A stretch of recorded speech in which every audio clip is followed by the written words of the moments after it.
Okay, so I've got this story I wanted to tell people. I never thought a Tinder match would turn my life upside down, but that's exactly what happened last summer. It all started when I swiped right on James, a seemingly normal guy with a charming smile and a love for the outdoors. His profile looked harmless enough, pictures of him hiking, playing with a dog, and hanging out with friends. We matched and started chatting, hitting it off right away with our shared interests in travel and photography. After a few days of messaging, James suggested we meet for coffee. I was excited but nervous, as this was my first Tinder date. We agreed to meet at a popular cafe downtown on a Saturday afternoon. I arrived early, found a table, and waited anxiously, sipping my latte and checking my phone every few seconds. When James walked in, my stomach dropped. He looked like his photos, but something about him felt off. His eyes darted around the cafe before landing on me, and his smile seemed forced. As he sat down, I noticed his hands were shaking slightly. Throughout our date, James asked weirdly specific questions about my life. He wanted to know where I worked, which gym I went to, and even which grocery store I preferred. I tried to keep my answers vague, but he kept pressing for details. His intensity made me uncomfortable, and I found myself checking the time, hoping the date would end soon. After what felt like hours but was only 30 minutes, I made up an excuse about meeting friends and hurried out of the cafe. James tried to hug me goodbye, holding on way too long. I left feeling relieved it was over, but also unsettled by his behavior. That night, I blocked James on Tinder and thought that would be the end of it. I was wrong. 3 days later, I spotted a black Honda Civic parked across from my apartment. At first, I didn't think much of it, but then I noticed James sitting in the driver's seat, staring at my building. My heart raced as I quickly went inside, locking the door behind me. Over the next few weeks, James' car seemed to appear everywhere I went. I'd see it outside my workplace, at the shopping center, and even following me at friends' houses. I started taking different routes home and changing out my schedule, but somehow he always found me. One morning, while getting coffee before work, James suddenly appeared beside me in line. He acted surprised to see me, but his eyes told a different story. When I tried to leave, he grabbed my wrist hard, insisting we needed to talk. The barista noticed and threatened to call security, which made James let go and storm out. Shaken, I filed a police report that day. The officer took down my statement but said they couldn't do much without more concrete evidence of stalking. I felt helpless and scared, not knowing what James might do next. The situation escalated one night when I woke up to scratching sounds at my bedroom window. Through the curtains, I saw James' face pressed against the glass. I screamed and called 911, but he disappeared before they arrived. The police finally took my case seriously and increased patrols in my area, but I was too terrified to stay in my apartment. I moved in with my older brother temporarily, hoping to feel safer. He's a construction worker with an intimidating build, which gave me some comfort. But somehow, James found my new address. He started leaving notes on my brother's truck and sending threatening messages from different phone numbers. Each time I blocked one, he used another. My brother was furious when he saw how scared I was. One night, after a particularly frightening message from James, my brother decided he had enough. He went out looking for James, knowing he frequented a local bar from the social media stalking I'd shown him. I stayed home, sick with worry about what might happen. 2 hours later, my brother returned with bruised knuckles and a split lip. He wouldn't give me details, just said he'd taken care of it, and that James wouldn't be bothering me anymore. Later, I heard through mutual friends that James had ended up with a broken nose and some cracked ribs. True to my brother's word, the stalking stopped immediately after that night. James vanished from my life as suddenly as he'd entered it. I stayed at my brother's place for another month, slowly regaining my sense of security. When I finally moved back to my apartment, I changed my phone number, deleted all my social media accounts, and switched gyms as a precaution. For weeks, I struggled to sleep through the night, often waking up in a panic thinking I heard noises outside. I'd check and double check my locks, and I started carrying pepper spray everywhere I went. My friends and family were supportive, but they couldn't fully understand the constant fear I lived with. As time passed, the panic attacks became less frequent, and I started to feel more like myself again. I cautiously resumed some of my old routines, always staying alert for any sign of James. My brother checked in on me regularly, and knowing he was looking out for me helped ease my fears. 6 months have gone by now since that night my brother confronted James. I haven't seen or heard from him since, and I hope I never will. Sometimes I still catch myself scanning for his car or looking over my shoulder, but those moments are becoming rarer. I started dating again, though I'm much more cautious now. I always meet in public places, tell friends where I'm going, and trust my instincts if something feels off. The whole experience taught me that you never really know who's behind a dating profile, and a simple match can sometimes lead to unexpected dangers. While I'm glad the ordeal is over, I can't help but wonder if James is out there doing the same thing to someone else. I hope not, but I try not to dwell on it too much. For now, I'm focusing on moving forward and reclaiming my life one day at a time.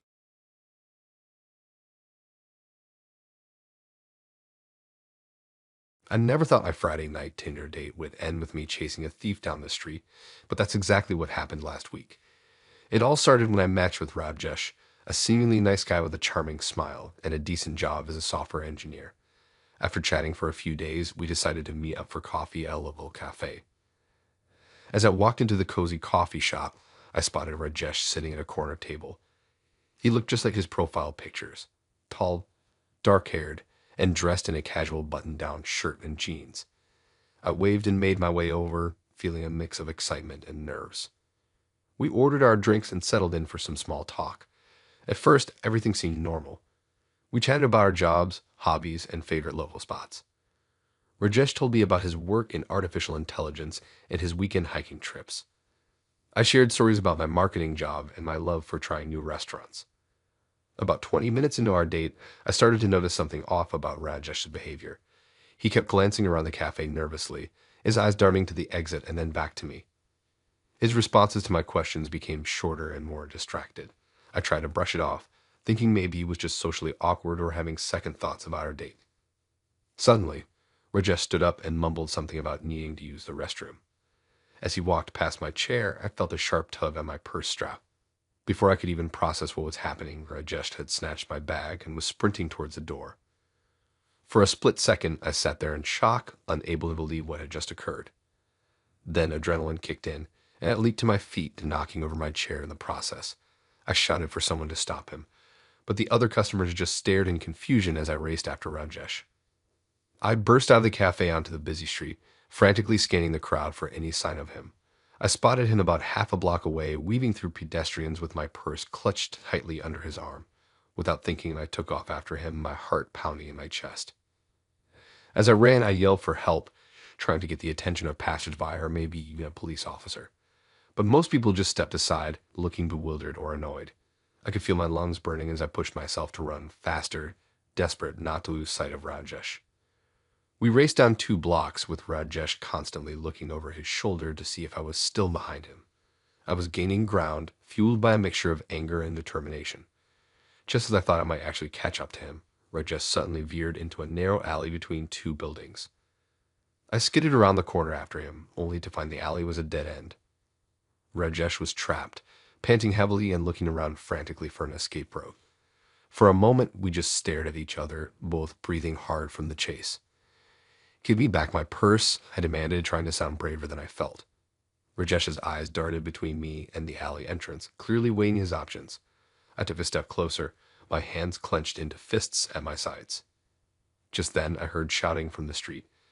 2 men who had witnessed the chase came running into the alley, followed closely by a police officer who happened to be patrolling nearby. Seeing he was outnumbered, Rajesh's shoulders slumped in defeat. He slowly held out my purse, which the officer quickly took from him. The next hour was a blur of questions and paperwork. The officer handcuffed Rajesh and put it in the back of a patrol car while I gave my statement. I had to describe everything that had happened, from our initial Tinder conversations to the moment Rajesh grabbed my purse. As the adrenaline wore off, I started to feel shaky and overwhelmed. The reality of what had just happened began to sink in. I couldn't believe my Tinder date had turned into a police incident. The officer assured me that Rajesh would be charged with theft and that I'd need to come to the station later to file a formal report. After retrieving my purse and making sure everything was still inside, I decided to walk home instead of taking a cab. I needed the time to clear my head and process the evening's events. As I walked, I couldn't help but replay every moment of the date in my mind, searching for red flags I might have missed. When I finally got home, I collapsed on my couch, emotionally and physically drained. I called my best friend to tell her what had happened, and she rushed over with ice cream and a sympathetic ear. We stayed up late into the night, dissecting every detail of the disastrous date. The next few days were a whirlwind of follow-up tasks. I had to go to the police station to give a more detailed statement and identify Rajesh in a lineup.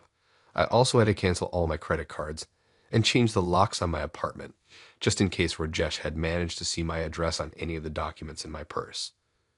A week later, I received a call from the detective assigned to my case.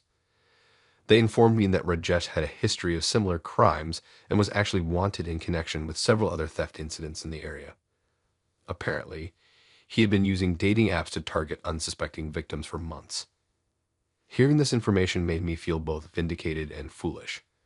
On one hand, I was glad to know that Rajesh's actions weren't my fault or something I could have prevented. On the other hand, I felt foolish for not being more cautious about meeting a stranger from the internet. As the weeks passed, I slowly started to feel more like myself again. The initial shock and fear faded, replaced by a newfound appreciation for my own resilience. I even found myself able to laugh about some aspects of the situation, like the absurdity of chasing a thief down the street in the middle of a first date. Eventually, I received notice that Rajesh had pleaded guilty to multiple charges of theft and fraud. He was sentenced to several years in prison, bringing a sense of closure to the whole ordeal. While I was relieved that justice had been served, part of me couldn't help but wonder about the circumstances that had led Rajesh to this point in his life. I'm still amazed at how quickly a seemingly normal date turned into something so unexpected and frightening. It's a story I'll probably be telling for years to come. My infamous Tinder date turned purse-snatching chase through the city streets.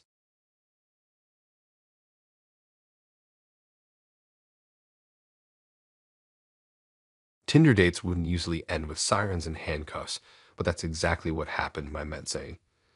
It all started innocently enough. A casual swipe right, some witty banter, and plans for a movie night. Little did I know I was about to star in my own real-life thriller. The day our date arrived, and I found myself more excited than usual. Zane had been charming in our chats, with a great sense of humor and interesting stories. I spent extra time getting ready, hoping this might be the start of something special. As I walked up to the cinema, I spotted Zane waiting outside.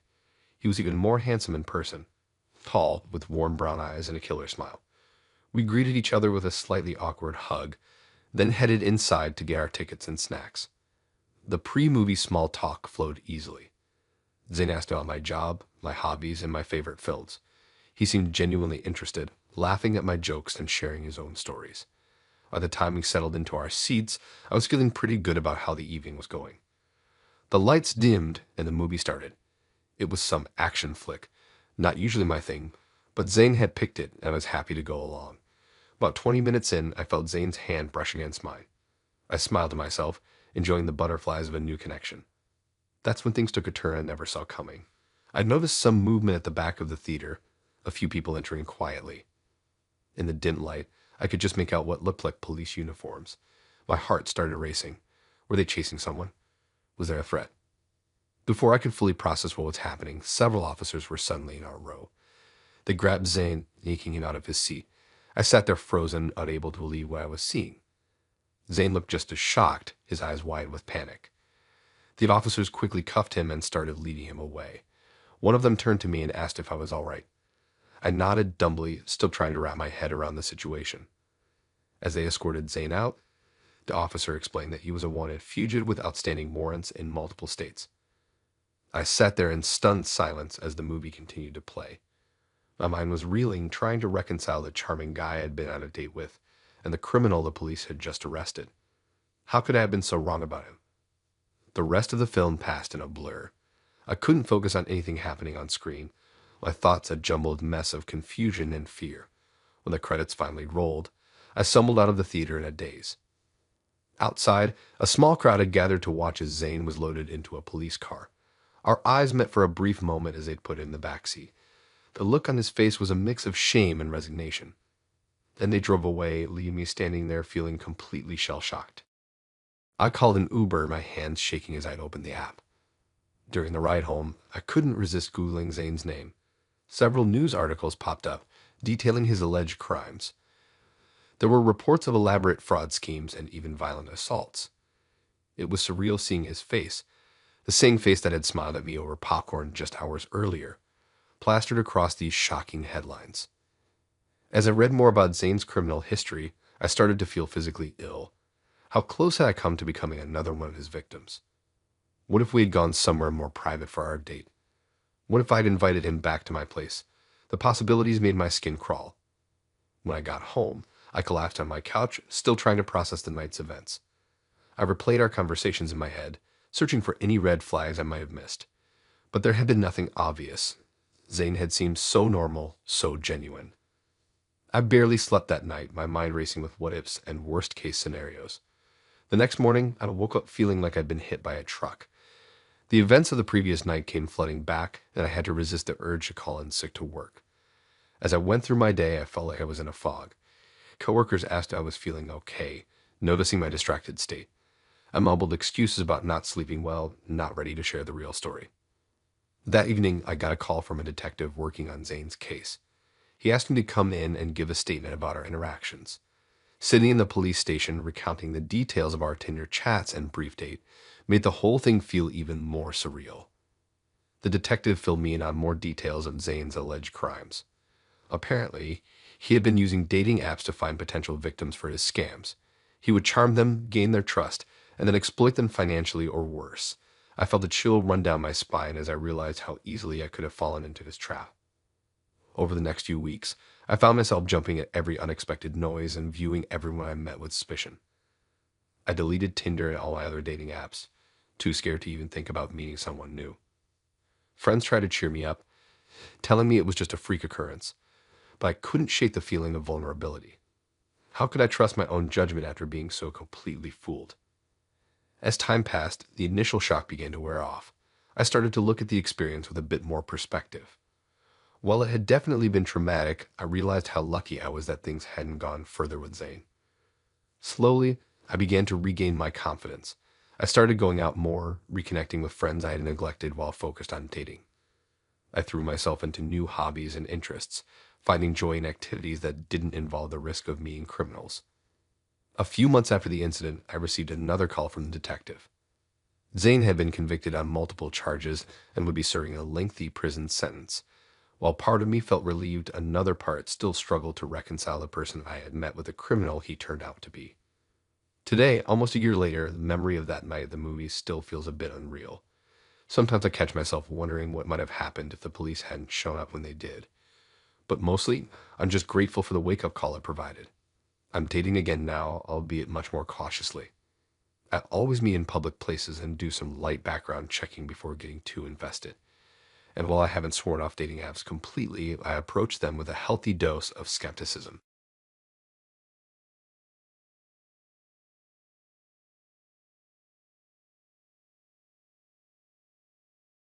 It was just another mundane Tuesday night when I decided to kill some time on Tinder.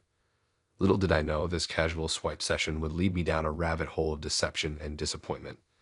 As I lazily flicked through profiles, one particular face caught my eye, Davina. Her smile was radiant, her eyes deep and alluring. I found myself pausing, taking in every detail of her photos. Davina's profile was a breath of fresh air.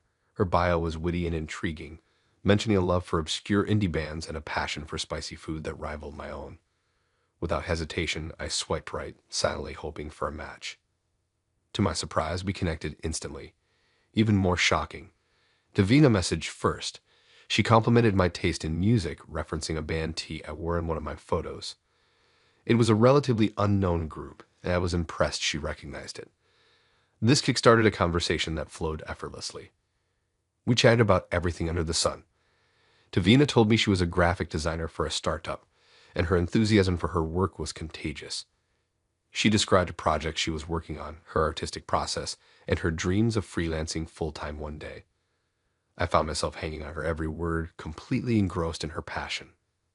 Our conversation meandered through various topics.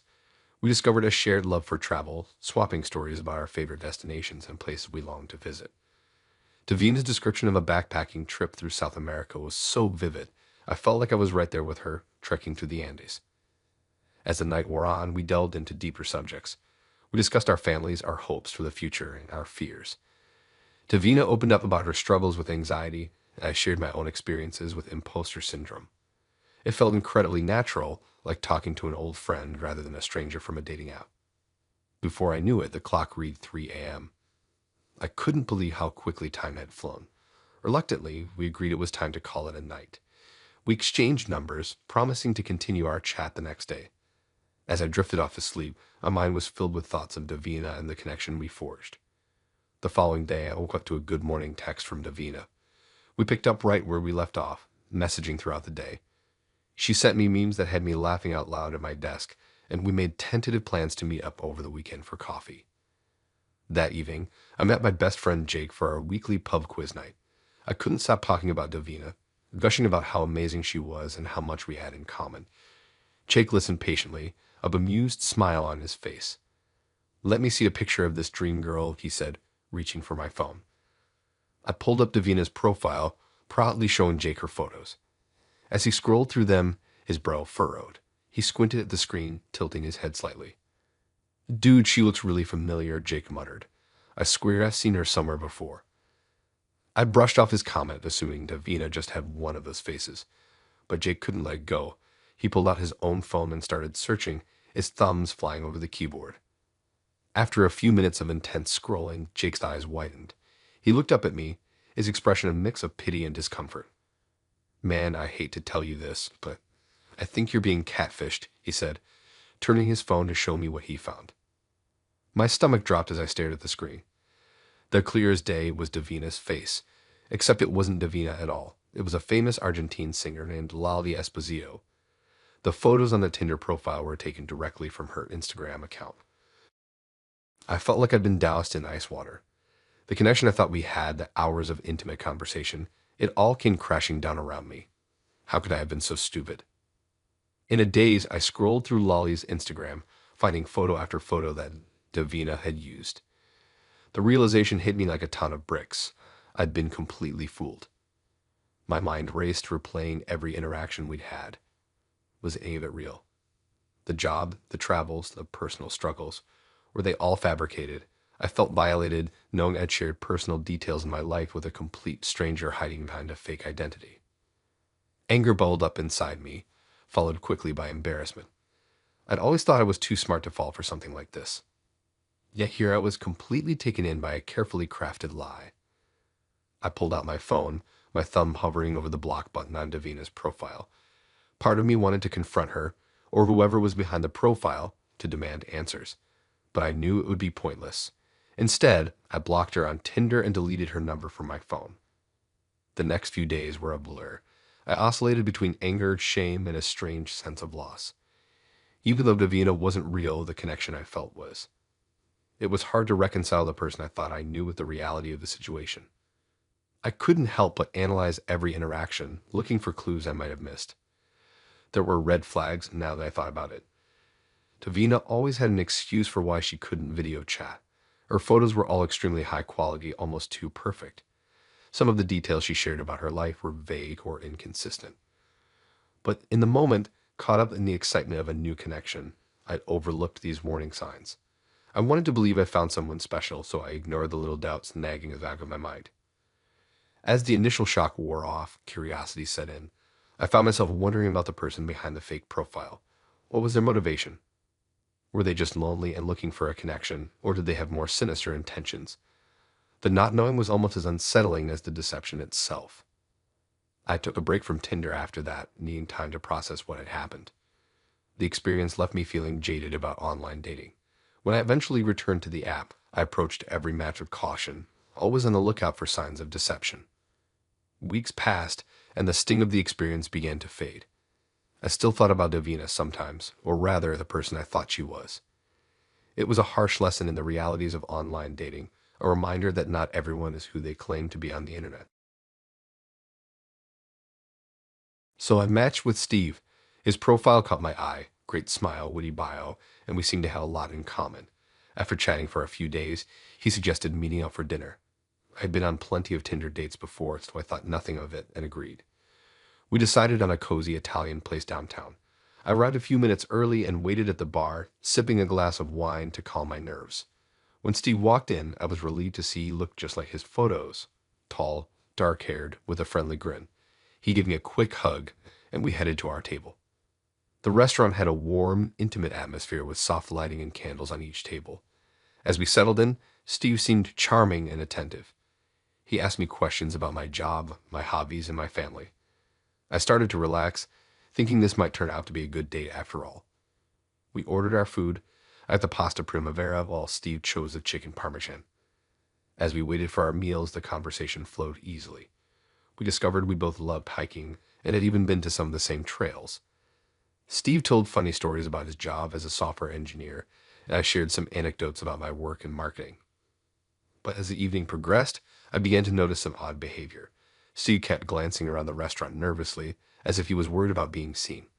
When I asked if everything was okay, he brushed it off, saying he thought he saw someone he knew. I didn't think much of it at the time, but looking back, it was the first red flag.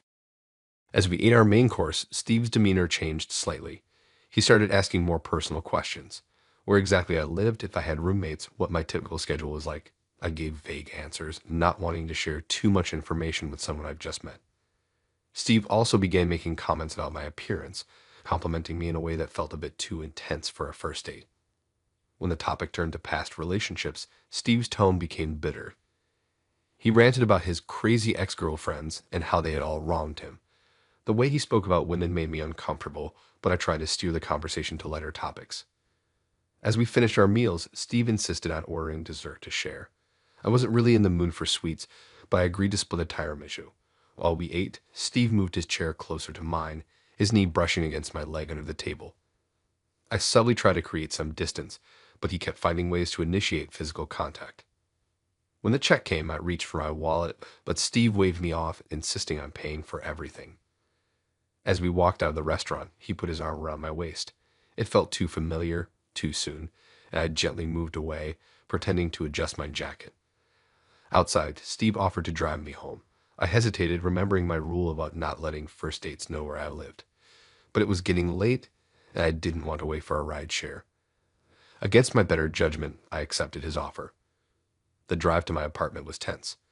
Steve kept trying to hold my hand or touch my leg, and I had to repeatedly move away, making excuses about being ticklish or needing to check my phone. He also continued asking probing questions about my living situation, which made me increasingly uneasy. As we pulled up to my building, I felt a wave of relief. I thanked Steve for dinner and quickly got out of the car, hoping to make a swift exit. To my surprise, he got out too, insisting on walking me to my door. My heart started racing as we approached the entrance. I fumbled with my keys, planning to say a quick goodnight and duck inside. But as soon as I cracked the door open, Steve suddenly pushed forward, trying to force his way in. Panic shot through me, and I instinctively shoved the door closed with all my strength. I heard a thud and a grunt as it slammed in his face. For a moment, everything was silent. Then Steve started pounding on the door, yelling for me to let him in. His voice, which had been charming earlier, now sounded angry and threatening. I quickly locked the deadbolt and chain, my hands shaking. Through the door, I could hear Steve's threats escalating. He said he knew where I lived now and that he'd come back. I ran to grab my phone, ready to call the cops. But then I heard the sound of running footsteps. Cautiously, I peeked out the window and saw Steve sprinting to his car. He peeled out of the parking lot, tires screeching. I spent the rest of the night on a high alert, jumping at every little sound. I triple-checked all my locks and even pushed my heavy dresser in front of the door for extra security. Sleep was impossible. I kept replaying the evening in my mind, wondering how things had gone so wrong and kicking myself for ignoring the warning signs. The next morning, I was exhausted and still shaken. I called my best friend and told her everything that had happened. She came over right away, bringing coffee and staying with me for moral support. With her encouragement, I reported the incident to both Tinder and the police. The Tinder support team was responsive, immediately banning Steve's account. The police took my statement but warned me that without more evidence of a crime, there wasn't much they could do. They advised me to stay vigilant and contact them immediately if Steve showed up again or tried to contact me. For weeks afterward, I was constantly looking over my shoulder, afraid I'd run into Steve again. I varied my routines, asked a friend to stay with me for a few days, and even considered moving. Gradually, as time passed without incident, I started to relax a little.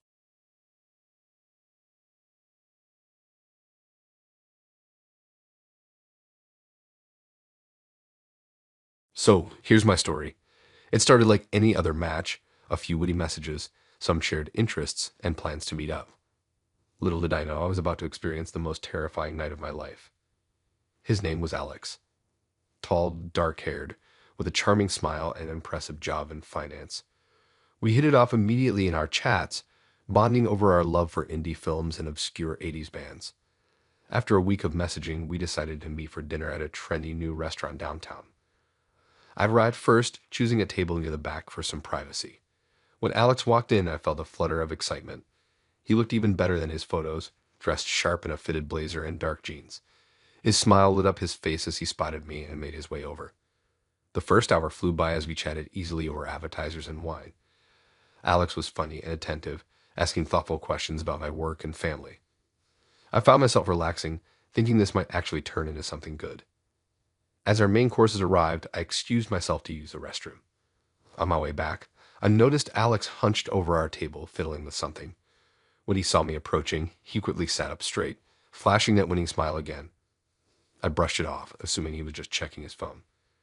We continued our meal, but I started feeling a bit dizzy and unfocused. I blamed it on the wine and tried to shake it off. Alex suggested we skip dessert and go for a walk instead. The fresh air sounded appealing, so I agreed. As we left the restaurant, my vision blurred slightly. I stumbled, and Alex caught my arm, steadying me. His grip felt too tight, but I was having trouble focusing on anything. We walked for a while, Alex leading the way. I realized hazily that we were heading away from the busy streets into a quieter residential area. My heart started racing as panic set in. Something was very wrong. I tried to speak to tell Alex I needed to go home, but my tongue felt heavy in my mouth. He must have sensed my distress because he stopped and turned to face me. "Don't worry," he said softly, his eyes cold despite his smile. "We're almost there." I wanted to run to scream, but my body wouldn't cooperate. Alex wrapped an arm around my waist, practically carrying me now. We approached an old, run-down house on a dark street. My mind was screaming danger, but I couldn't make my limbs obey. Alex fished out a key and opened the front door, dragging me inside. The house was empty, dusty, with sheets covering what little furniture remained. He led me to a back room where a single chair sat in the center, ropes coiled on the floor beside it. As he forced me into the chair, I managed to croak out a weak "why?"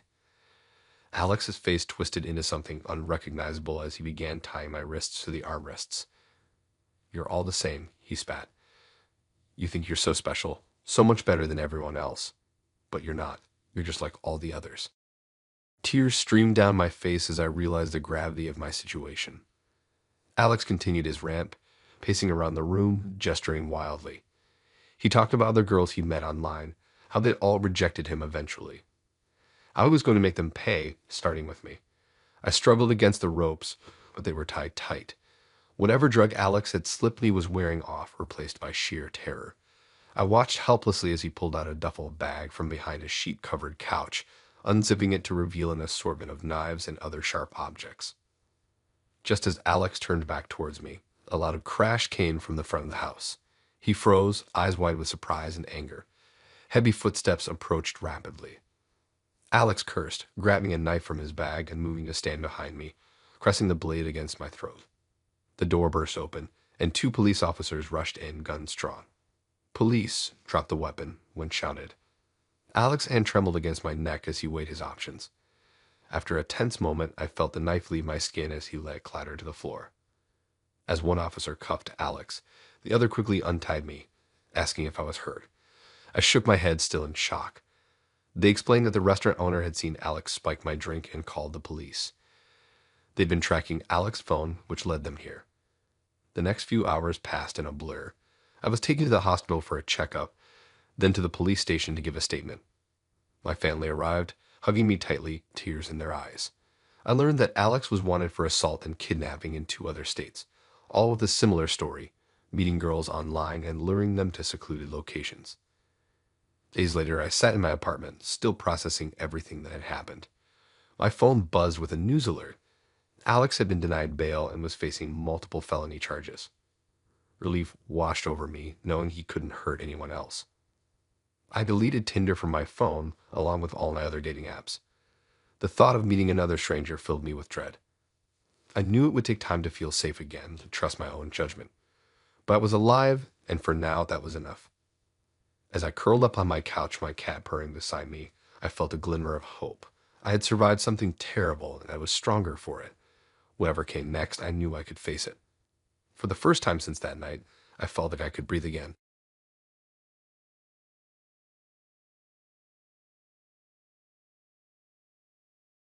I never expected a Tinder date to turn into a real-life horror story, but that's exactly what happened to me last month. It all started with a simple swipe right on a guy named Thomas. Little did I know that single action would lead to the most terrifying night of my life. Thomas' profile caught my eye immediately. His pictures showed a tall, blonde man with piercing blue eyes and a charming smile. He looked like he'd stepped out of a magazine cover. His bio was equally impressive, a 28-year-old civil engineer working on major infrastructure projects in London. I couldn't believe my luck when we matched. Our conversation kicked off instantly. Thomas was witty, charming, and seemed genuinely interested in getting to know me. We texted constantly over the next week, chatting about everything from our favorite books to our dream vacations. He told me about his latest project, a new bridge in central London, and I shared stories about my job in marketing. It felt like we'd known each other for years. After a week of nonstop texting, Thomas suggested meeting up for dinner. He recommended Nando's, saying it was casual enough for a first date, but still had great food. I agreed, feeling a mix of excitement and nervousness. We set the date for Friday night at 7 p.m. On the day of our date, I spent hours getting ready. I picked out my favorite black jeans and a nice blouse, wanting to look good but not too dressed up for Nando's. I even splurged on a new lipstick for the occasion. As I got ready, I couldn't help but daydream about how the evening might go. Would we hit it off in person as well as we had over text? I arrived at Nando's 5 minutes early, my stomach fluttering with butterflies. The restaurant was busy with the usual Friday night crowd. I chose a table near the window, thinking it would be easy for Thomas to spot me when he arrived.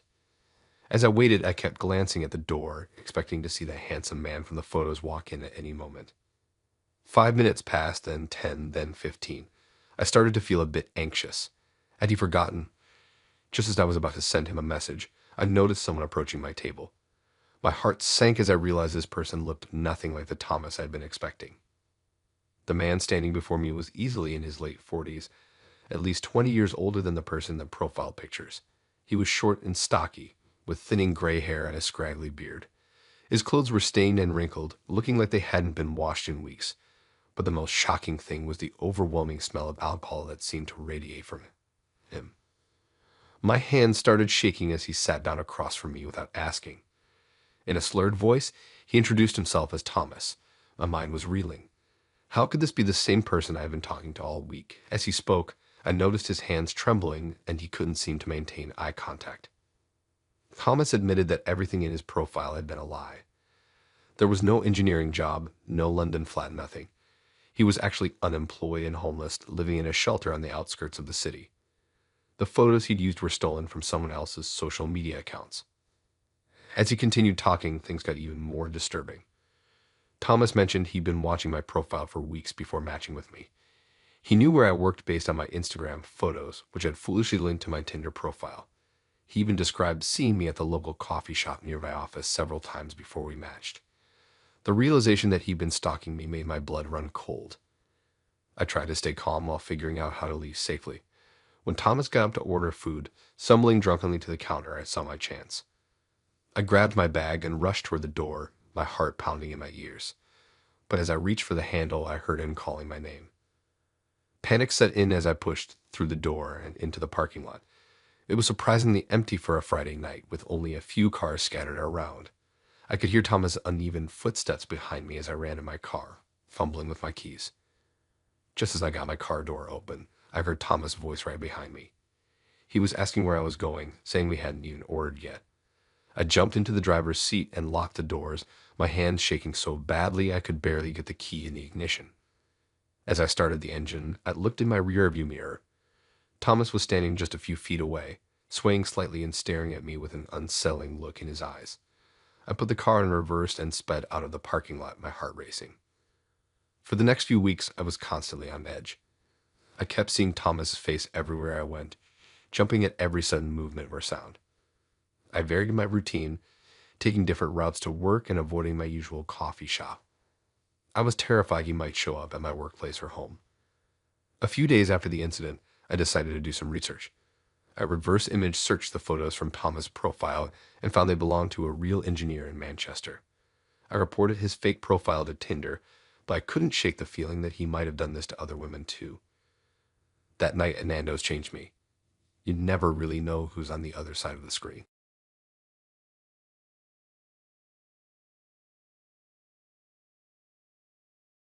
I never thought I'd be the victim of a catfishing prank, but life has a way of throwing curveballs when you least expect them. My Tinder nightmare began on a regular Tuesday evening when I was swiping through profiles, bored and hoping to find a genuine connection. That's when I came across Dare's profile. Her photos were captivating. Long, wavy dark hair, piercing green eyes, and a smile that could melt hearts. Her bio was witty and relatable, mentioning her love for obscure indie bands and passion for street photography. I swiped right without hesitation, and to my surprise, we matched instantly. Our conversation flowed effortlessly from the start. We bonded over our shared taste in music, exchanging recommendations for underground artists. Deer seemed to have an encyclopedic knowledge of photography, and I found myself Googling the techniques and photographers she mentioned, eager to keep up with her passion. As days passed, our chats became more frequent and personal. We'd send good morning messages and share funny memes throughout the day. Deer told me about her job as a graphic designer and her dreams of opening her own studio someday. I opened up about my own career struggles and aspirations. It felt like I'd known her for years, not just a week. When Deer suggested meeting up for coffee, I was thrilled. We decided on a cozy cafe downtown for Saturday afternoon. I spent the whole week looking forward to our date, even buying a new shirt for the occasion. Saturday arrived and I was a bundle of nerves. I got to the cafe 20 minutes early, chose a table by the window, and ordered a latte to calm my jitters. Every time the door chimed, my heart raced, wondering if it was Dyer. At exactly 2 p.m., our agreed meeting time, the door opened again. I looked up expectantly, but instead of the beautiful woman I'd been chatting with all week, I saw a guy about my age, looking around nervously. Our eyes met, and he walked straight to my table. "Are you waiting for Dor?" he asked, his voice barely above a whisper. Confused, I nodded. That's when he sat down across from me, and my world turned upside down. "I'm Dior," he said, avoiding eye contact. "Well, not really. My name's Alex. The profile, it was fake. I'm sorry." I sat there, stunned into silence. My mind raced, trying to make sense of what was happening. The guy in front of me looked nothing like the Dyer I'd been talking to. He was shorter, with short brown hair and stubble. He wore a plain t-shirt and jeans, a far cry from the stylish outfits in Deer's photos. Alex started explaining in a rush, words tumbling out. He and his friends had created the fake profile as a prank for their YouTube channel. They used photos of his cousin, who was a model, to make the profile more attractive. Their plan was to film guys' reactions when they showed up instead of the girl in the pictures. As he spoke, I felt a mix of emotions wash over me: shock, anger, embarrassment, and a deep sense of betrayal. All those conversations, the connection I thought we had, it was all a lie. I'd spent a week getting excited about meeting someone who didn't even exist. Alex kept apologizing, saying he felt guilty and decided to come clean instead of standing me up or going through with a prank. But his words felt hollow. All I could think about was how stupid I'd been, how easily I'd fallen for the deception. I sat there staring at my now cold latte, barely hearing Alex's continued apologies and explanations. The cafe that had seemed so cozy before now felt suffocating. Other patrons were starting to glance our way, probably sensing the tension at our table. After what felt like an eternity, but was probably only a few minutes, I found my voice. "I need to go," I muttered, standing up abruptly. Alex started to say something else, but I was already walking away, pushing through the door and out onto the street. I walked aimlessly for a while, trying to process what had just happened. The busy sidewalks and traffic noise felt surreal, like I was moving through a dream.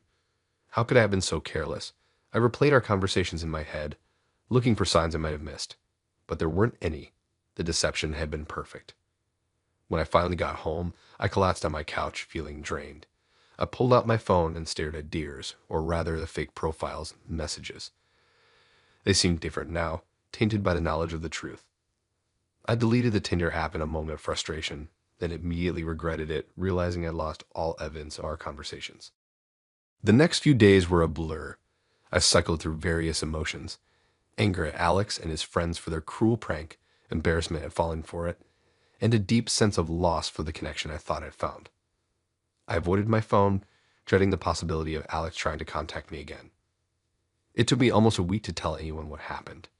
I finally confided in my roommate, who was equal parts sympathetic and outraged. He helped me report the fake profile to Tinder, though I doubted it would do much good. As days turned into weeks, the initial shock wore off, but the impact lingered. I found myself second-guessing every online interaction, wondering if people were really who they claimed to be. The thought of using dating apps again made me anxious, but the alternative, meeting people in real life, seemed equally daunting. Slowly, I started to emerge from my shell. I threw myself into work and picked up new hobbies to keep my mind occupied. I joined a local photography club, remembering how passionate Dior had been about it. Ironically, learning about photography became a form of therapy, helping me process the experience. Months passed, and the sting of the catfishing incident faded. I cautiously dipped my toes back into the dating pool, this time with a healthier dose of skepticism. I insisted on video calls before meeting anyone in person and chose public places for first dates. Looking back now, I can see how that experience changed me. It made me more cautious, yes, but also more appreciative of genuine connections. The memory of that day in the cafe still makes me cringe, but it no longer has the power to ruin my day. I never heard from Alex again, and I often wonder if he really felt as guilty as he claimed, or if it was just another part of the act. Either way, I hope he realized the potential consequences of his prank and stopped doing it to others. As for me, I'm still navigating the complicated world of online dating, but with clearer eyes and stronger boundaries. The catfishing incident was a harsh lesson, but one that ultimately made me wiser and more resilient. And who knows, maybe someday I'll meet someone real who appreciates a good cautionary tale over coffee. Thanks for listening in. If you like these stories and want to hear more, then please subscribe and like and support this new channel. We have more stories for you to listen to.